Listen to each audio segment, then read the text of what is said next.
মামি কি করছেন? কি ছাড়ুন মামা আর কিছুক্ষণ বাদেই চলে আসবে। আরে সুজিব কি বলছো তুমি? তোমার মামা আসলেও আমার খোঁজ করবে না, কারণ সে একজন অকর্মা, সে কখনোই আমাকে তৃপ্তি দিতে পারেনি।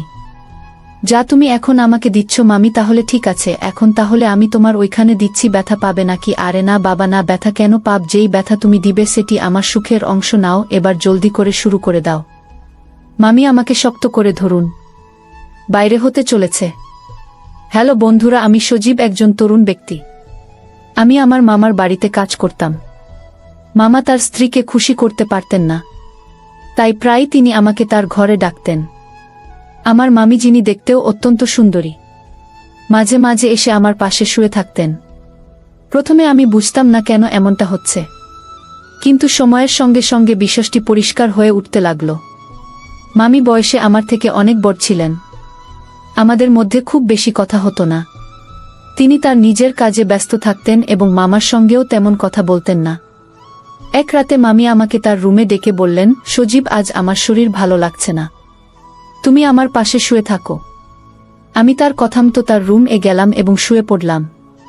তিনি লাইট বন্ধ করে দিলেন। তখন আমি বুঝতে পারলাম তাকে এতটা কাছাকাছি পেয়ে আমি নিজের আবেগ নিয়ন্ত্রণ করতে পারছি না। তখন আমি চাকরির খুঁজেছিলাম, কিন্তু কোথাও কাজ পাচ্ছিলাম না।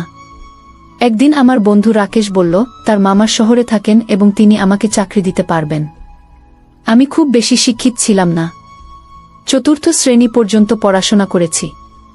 এর ফলে ভালো চাকরি পাওয়া আমার জন্য কঠিন ছিল।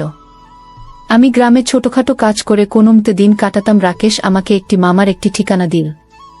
সেখানে গিয়ে আমি দেখলাম তার মামা খুবই সম্ভ্রান্ত একজন মানুষ এবং তিনি হতে যাচ্ছেন আমার বস। তাকে আমি মামা বলেই ডাকতাম। মামা আমাকে একটি ঠিকানা দিয়ে বললেন, তুমি এখানে যাও এবং ডাক্তারকে দেখাও। ঠিকানায় গিয়ে দেখি এটি এক ডাক্তারের চেম্বার। ডাক্তার আমাকে কিছু শারীরিক পরীক্ষা করলেন এবং রিপোর্ট দিলেন। আমি রিপোর্ট নিয়ে মামার কাছে ফিরলাম। মামা রিপোর্ট দেখে হাসি দিয়ে বললেন, তোমার চাকরি পাকা হয়ে গেছে। এত সহজে চাকরি পেয়ে আমি অবাক হয়ে গেলাম। তখনও ভাবতে পারছিলাম না কিভাবে এত সহজে আমার এই সুযোগটি মিলল। চাকরিতে যোগদানের পর থেকেই আমি প্রায় মামিকে লক্ষ্য করতাম। তিনি খুবই আকর্ষণীয় এবং মার্জিত। তাকে দেখে আমার মনে হতো যদি আমার স্ত্রী এত সুন্দর হতো তবে আমি নিজের দায়িত্বে আরও মনোযোগ দিলাম। একদিন পুরনো এক চাকর এসে বলল, তোমার বস খুব কঠোর, তার মনোভাব বুঝে কাজ করো। মামি একদিন আমাকে ডেকে বললেন, তুমি খুব অল্প বয়সী এবং সুন্দর, পরিষ্কার পরিচ্ছন্নতায় মনোযোগ দাও। আমি এমন চাকর পছন্দ করি যে মনিবের মতো পোশাক পরে। এ কথা বলে তিনি কিছু টাকা দিলেন এবং বললেন, এটা তোমার নিজের জন্য খরচ করো। মামিকে দেখে আমি তার প্রতি মুগ্ধ হতে শুরু করলাম। তার জীবনে কোনো সন্তান ছিল না যা তাকে সুখী হতে দেয়নি। মামা বেশিরভাগ সময় বাড়ির বাইরে থাকতেন, আর মামি মগ্ন থাকতেন ফ্যাশন ও পার্টিতে। মামিকে দেখে মনে হতো তিনি আমাকে পছন্দ করতে শুরু করেছেন।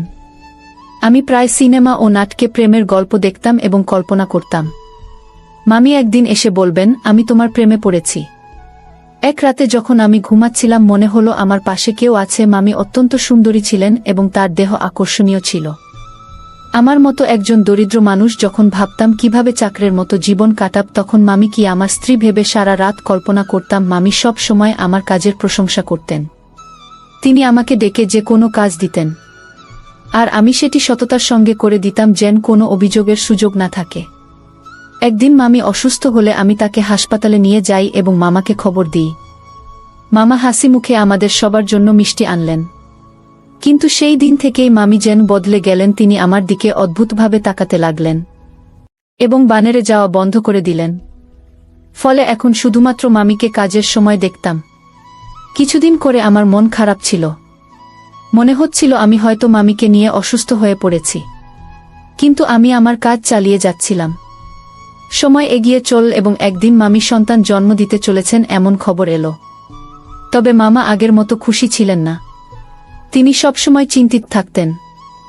এক রাতে মামা আমাকে তার ঘরে ডেকে বললেন, এই ব্যাগটি নাও। যদি আজ রাতে আমার স্ত্রী সন্তান জন্ম দেন তবে এই ব্যাগ ব্যবহার করে শিশুটিকে গোপনে সরিয়ে ফেলো। আমি কখনো মামার কোনো নির্দেশ অমান্য করিনি, তাই সেদিনও কোনো প্রশ্ন করলাম না। কিন্তু আমার মন খুব অস্থির ছিল। রাত গভীর হলে মামি ঘুমিয়ে পড়লেন। আমি গোপনে তার ঘরে গেলাম। মামি তখন চোখ বন্ধ করে শুয়েছিলেন। তার মুখের সৌন্দর্য দেখে আমি মুগ্ধ হয়ে গেলাম। কিন্তু মামার নির্দেশ মেনে কাজ করতে গিয়ে আমার হাত থেমে গেল। ব্যাগটি নিয়ে শিশুটিকে ঢুকানোর সময় মামি হঠাৎ চোখ খুললেন এবং মৃদু হাসলেন। মামি বললেন, তুমি কি সত্যিই শিশুটিকে মেরে ফেলতে চাও? আমি চমকে উঠে বললাম, এটা আপনি কি বলছেন? মামি বললেন, তোমার মামাই শিশুটিকে মেরে ফেলতে চান, কারণ তিনি সন্দেহ করেন এই শিশু তার নয়। তার কথা শুনে আমি স্তব্ধ হয়ে গেলাম। আমি বললাম, আপনি যা বলছেন তা কি সত্যি? মামি বললেন, তোমার মামা চান এই সত্য প্রকাশ পাক, তিনি বাবা হতে সক্ষম কিনা তা পরীক্ষা করতেই তোমার মাধ্যমে এই কাজটি করিয়েছিলেন।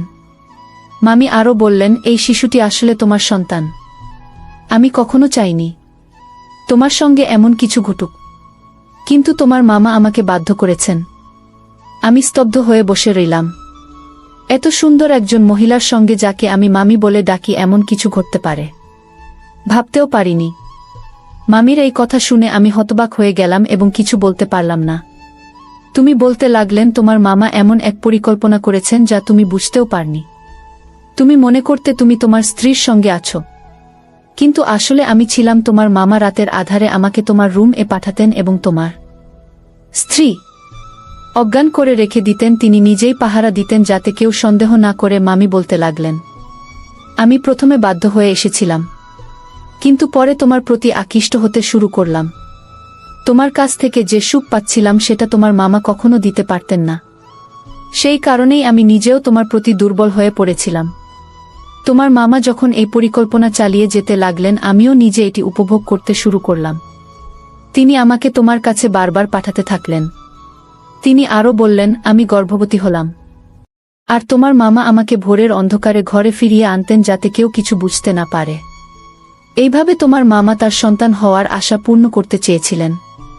আমি নিজেও অজান্তে সেই পরিকল্পনার অংশ হয়ে পড়েছিলাম। কিছুদিন পর ডাক্তার জানালেন যে আমি মা হতে চলেছি। এ খবর শুনে তোমার মামা খুব খুশি হয়েছিলেন, কিন্তু আমি বিস্মিত হলাম যখন শুনলাম তিনি ডাক্তারের কাছেও মিথ্যা বলেছেন। মামি বলতে থাকলেন, কেউ কিভাবে তার স্ত্রীকে এমনভাবে ব্যবহার করতে পারে? তোমার মামা আমাকে ও তোমাকে তাদের খেলার পুতুল বানিয়ে ফেলেছিল। আমি চুপচাপ শুনছিলাম এবং ভাবছিলাম কিভাবে এমন ঘটনা সম্ভব। মামি তখন বললেন, তোমার মামা তার পরিকল্পনায় ব্যর্থ হয়েছিলেন, কারণ যখন তার একটি ছেলে হলো তখন সে খুশি হতে পারেনি। সে উত্তরাধিকার চায়নি, বরং সম্পূর্ণ ব্যবসা ধ্বংস হওয়ার পর তিনি সবকিছু হারিয়েছিলেন। তখনই সে শিশুটিকে ফেলে দেওয়ার পরিকল্পনা করেন। আমি বললাম, আমি এসব জানতাম না। যদি এটা অন্য কারো সন্তান হতো, আমি হয়তো জঙ্গলে ফেলে দিতাম, কিন্তু তুমি তার মা, তার যত্ন নেওয়ার দায়িত্ব তোমারও। মামি আমার হাত ধরে বললেন, এই সন্তান শুধু আমার নয়, তোমারও। তুমি তার পিতা, সুরক্ষার দায়িত্ব তোমারও সমান।